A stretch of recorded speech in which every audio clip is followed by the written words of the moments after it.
Xin chào các em, chào mừng các em đến với Loigiaihay.com. Hôm nay, cô và các em sẽ cùng nhau hoàn thành các bài tập trong Communication and Culture, Unit 9, sách giáo khoa tiếng Anh lớp 11 chương trình mới. Phần 1. Communication. 1.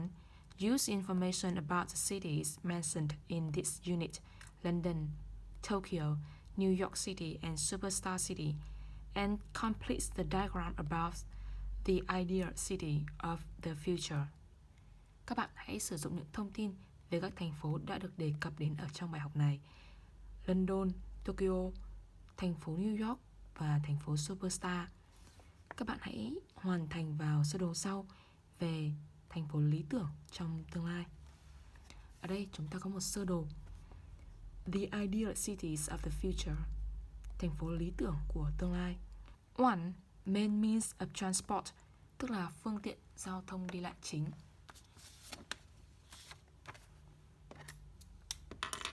Một thành phố lý tưởng sẽ sử dụng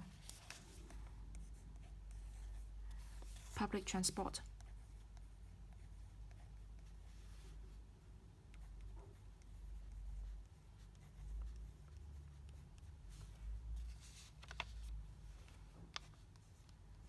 Eco buses.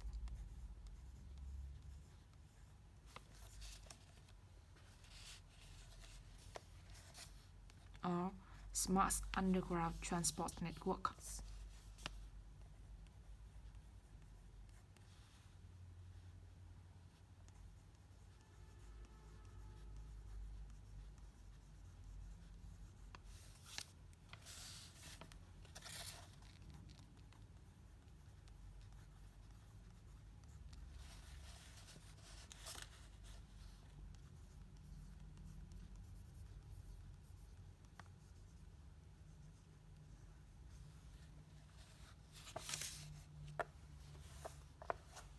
True sources of energy, các nguồn năng lượng.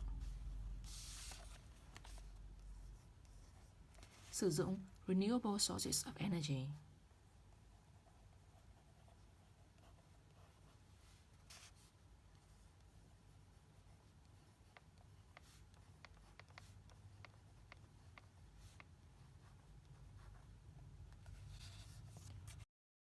Wind and sun power.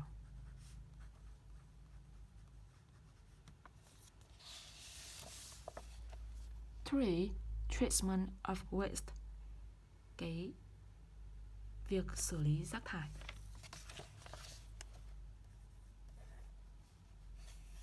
Waste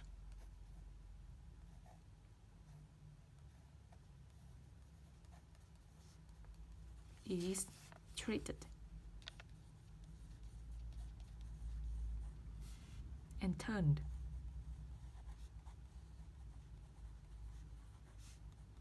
into energy.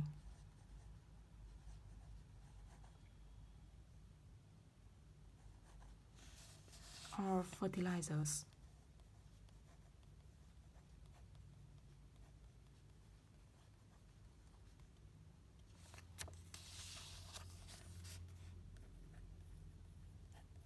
Wastewater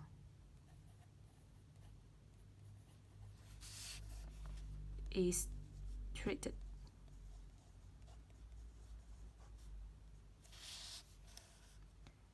and turned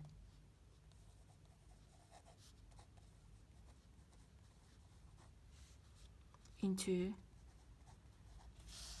drinking water.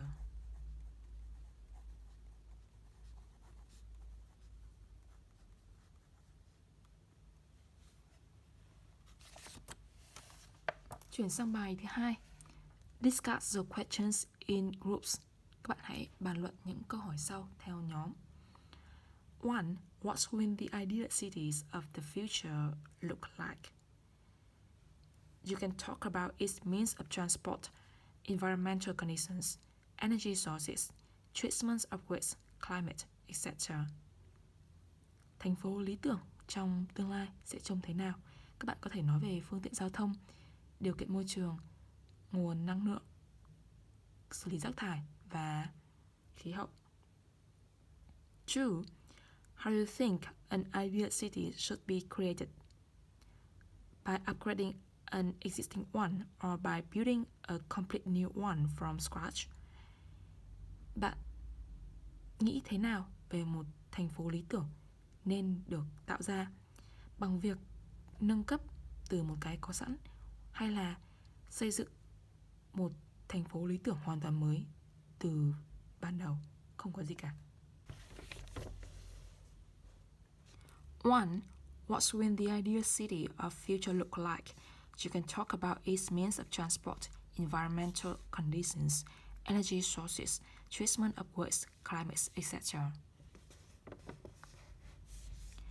The ideal city of the future is the one with modern public transports, which will be run by solar energy. Environmental problems will decrease because of the environment's efforts. Renewable energy will be used widely at a low cost so that people can afford it. Waste will also be treated by a smart system and high technology.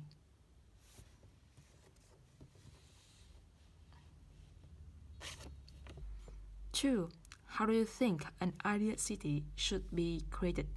By upgrading an existing one or by building a completely new one from scratch? An ideal city should be created by both upgrading an existing one and by building a completely new one from scratch. Tiếp theo, chúng ta chuyển sang phần culture. Culture. 1. Read a text about Sounder, a smart city and complete the table below. Các bạn sẽ đọc một bài về Sounder, một thành phố thông minh, và hoàn thành vào bảng sau. Các thông tin cần điền bao gồm location, vị trí, area, diện tích, construction start time, thời gian bắt đầu xây dựng, estimated population in 2020, dự đoán dân số vào năm 2020. Bây giờ chúng ta sẽ cùng đọc nhé. Sounder International Business District in South Korea was started from scratch in 2005 and is still being built for the future. Its construction is based on the world's best technologies and eco-friendly practices.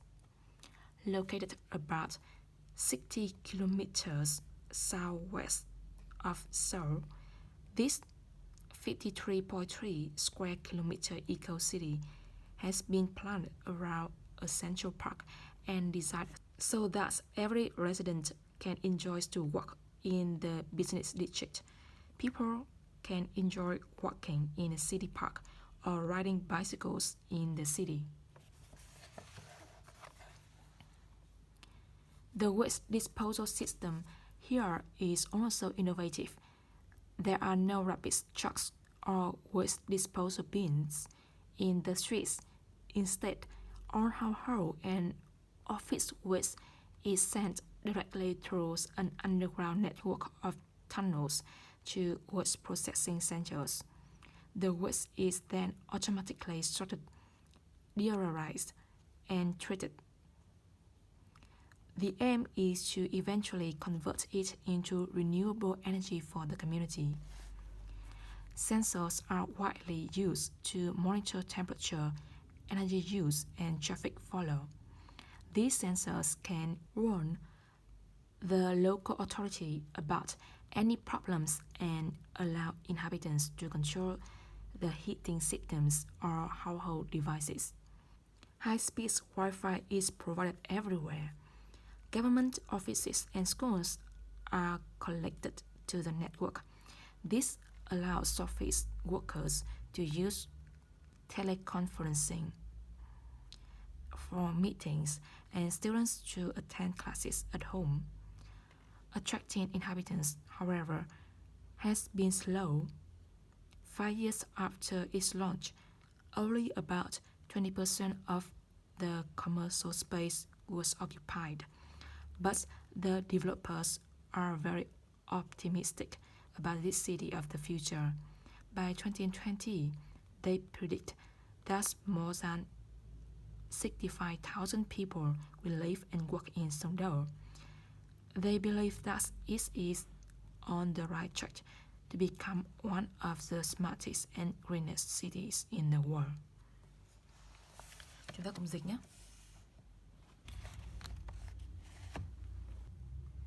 Quận thương mại quốc tế Seoul ở Nam Hàn Quốc được bắt đầu từ ban đầu vào năm 2005 và đang được xây dựng cho tương lai. Việc xây dựng được dựa trên những công nghệ tốt nhất của thế giới và những cái ứng dụng thân thiện với môi trường. Nằm ở vị trí 60 km tây nam của Seoul, thành phố sinh thái 53,3 km vuông đang được xây dựng ở xung quanh một công viên trung tâm và được thiết kế như vậy để mọi cư dân có thể đi làm ở trong quận thương mại này. Mọi người có thể đi bộ ở trong công viên thành phố hoặc là lái xe đạp ở trong thành phố. Hệ thống xử lý rác thải ở đây thì rất là tân tiến, không có những cái xe rác hay là những cái thùng rác ở trên đường. Thay vào đó, mọi gia đình và văn phòng được gửi, tức là rác ở gia đình và văn phòng được gửi trực tiếp thông qua một hệ thống ngầm để tới trung tâm xử lý rác thải. Rác thì sau đó được tự động phân loại, khử mùi và xử lý. Mục đích là để biến rác thải trở thành năng lượng tái tạo cho cộng đồng. Các cảm biến được sử dụng rộng rãi để quan trắc nhiệt độ, mức năng lượng sử dụng và lưu lượng giao thông. Những cảm biến này có thể cảnh báo chính quyền địa phương về bất kỳ vấn đề gì và cho phép những người dân có thể kiểm soát được cái hệ thống làm nóng hoặc là các thiết bị gia đình. Wi-Fi tốc độ cao được cung cấp ở mọi nơi. Văn phòng chính phủ và các trường học được kết nối tới hệ thống Wi-Fi tốc độ cao. Điều này sẽ cho phép công chức viên chức sử dụng Wi-Fi để họp, tức là họp từ xa thông qua Internet, và cho phép học sinh tham gia các lớp học tại nhà. Cư dân được thu hút đến đây thì tuy nhiên thì rất là chậm. 5 năm sau khi khởi công, sau khi đưa ra giới thiệu về thành phố thì chỉ có khoảng 20% diện tích thương mại được sử dụng. Nhưng mà những người phát triển, những người xây dựng thành phố thì rất là tích cực về thành phố tương lai. Họ dự đoán rằng đến năm 2020 thì sẽ có hơn 65.000 người sẽ sống và làm việc ở Seoul. Họ tin rằng họ đang đi trên đúng con đường, thành phố đang ở trên đúng cái xu hướng để trở thành một trong những thành phố thông minh nhất và xanh nhất trên thế giới. Ở đây chúng ta thấy rằng location, vị trí chính là ở located about 60 kilometers southwest of Seoul. Do vậy chúng ta sẽ điền là 60 kilometers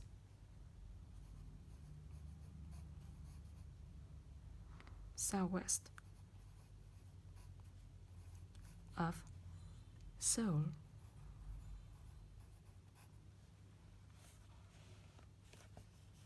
Area 53.3 square kilometers.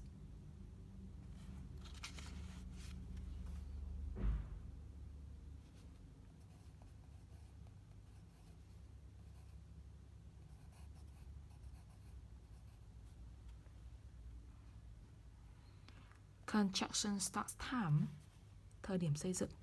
Seoul International Business District in South Korea was started from scratch in 2005.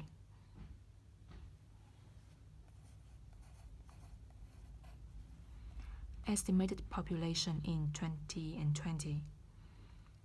Dự đoán dân số vào năm 2020. By 2020, they predict that more than 65,000 people will live and work in Songdo. Chúng ta sẽ điền là more than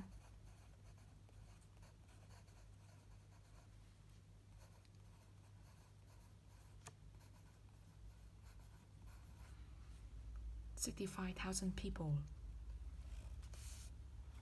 Chuyển sang bài thứ hai. Decide whether the following statements about Songdos are true, false, or not given. Tick the correct box. Các bạn hãy xem những nhận định dưới đây về Songdo là đúng, sai hay là không có thông tin được đưa ra và đánh dấu vào đúng ô. 1. Songdo is a city developed from an existing one. Songdo là thành phố được phát triển từ một thành phố sẵn có. Ở đây, trong câu đầu tiên, Songdo International Business District in South Korea was started from scratch. Started from scratch có nghĩa là bắt đầu từ con số 0. Do vậy, câu 1 sẽ là false. 2. The most advanced technologies are used in the construction of Songdo. Những cái công nghệ tân tiến nhất được sử dụng trong việc xây dựng Songdo. Ở đây, its construction is based on the world's best technologies. Do vậy, chúng ta chọn đáp án là true. 3. Special bicycle lanes are designed for Songdo's inhabitants. Những cái làn xe đạp đặc biệt được thiết kế cho cư dân Songdo. Ở đây chỉ đề cập đến rằng people can walking in a city park or riding bicycles in the city. Không đề cập đến các làn xe đạp riêng đặc biệt. Do vậy chúng ta sẽ chọn number 3, not given. 4. Garbage trucks collected household and office waste and transport it to processing centers every day. Những cái xe rác thu thập rác hộ gia đình và văn phòng và chuyển rác đến trung tâm xử lý mỗi ngày.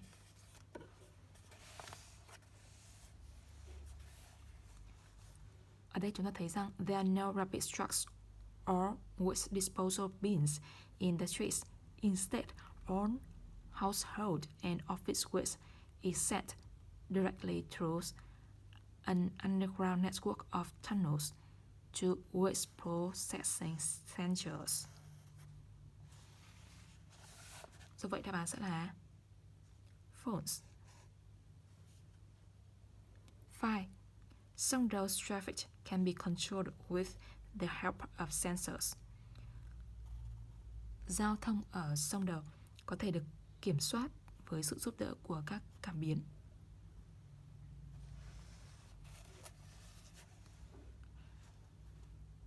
Ở đây, sensors are widely used to monitor traffic flow. Do vậy, câu thứ 5 đáp án là true. Câu số 6. The wireless internet network covers the whole city. Hệ thống internet không dây, tức là wifi đấy, ở khắp thành phố. High speed wifi is provided everywhere. Do vậy câu số 6 đáp án là true. 7. 5 years after the opening of the city, most of its residential space was occupied. 5 năm sau khi mở cửa thành phố thì phần lớn khu dân cư đã được sử dụng.